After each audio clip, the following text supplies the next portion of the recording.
ಗೋಳಾಡಲುಂ ಬೇಡ ಲೋಲಾಪ್ತಿಯುಂ ಬೇಡ, ಬಾಳು ಪರಚೇತನದ ಕೇಳಿಯೆಂದೆಣಿಸಿ, ಪಾಲಿಗನು ನೀನದರೊಳೆನಿಪಂತೆ ಬಾಳುತ್ತಿರು, ಕೇಳಿಯುಂ ಧರ್ಮವೆಲೋ ಮಂಕುತಿಮ್ಮ. ಈ ಜಗತ್ತಿನಲ್ಲಿ ಸುಮಾರು ವಿಷಯಗಳು ನಡೀತಾ ಇರುತ್ತೆ. ಅದರ ಬಗ್ಗೆ ಕೆಲವೊಂದು ವಿಷಯಗಳ ಬಗ್ಗೆ ನಮಗೆ ತುಂಬ ದುಃಖನೂ ಆಗ್ತಿರುತ್ತೆ, ಇನ್ನು ಕೆಲವೊಂದು ವಿಷಯದ ಬಗ್ಗೆ ತುಂಬ ಖುಷಿ ಸಿಗ್ತಿರುತ್ತೆ.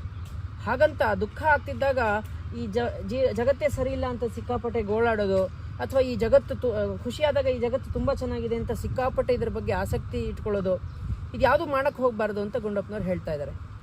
ಅಂದರೆ ಒಂದು ರೀತಿ ಬಾಳು ನಮ್ಮನ್ನು ಯಾವ ರೀತಿ ನಡೆಸ್ಕೊಂಡು ಹೋಗ್ತಾ ಇರುತ್ತೋ ಅದ್ರ ಬಗ್ಗೆ ಒಂದು ರೀತಿ ತೃಪ್ತಿ ಇರಬೇಕು.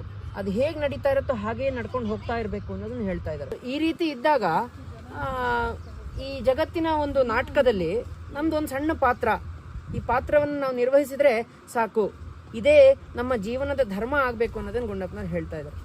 ಬಾಳಿನ ಧರ್ಮ, ಬಾಳಿನ ನೀತಿ ಹೇಗಿರಬೇಕು ಅನ್ನೋದನ್ನ ನಮಗೆ ಆ ಕೃಷ್ಣ ಪರಮಾತ್ಮ ಅಂತರನೇ ತೋರಿಸ್ಕೊಡ್ತಾ ಇದ್ದಾರೆ. ಕನ್ನಡದ ಭಗವದ್ಗೀತೆ ಅನ್ನೋದ್ರಲ್ಲಿ ಅನುಮಾನನೇ ಇಲ್ಲ. ನಮಸ್ಕಾರಗಳು.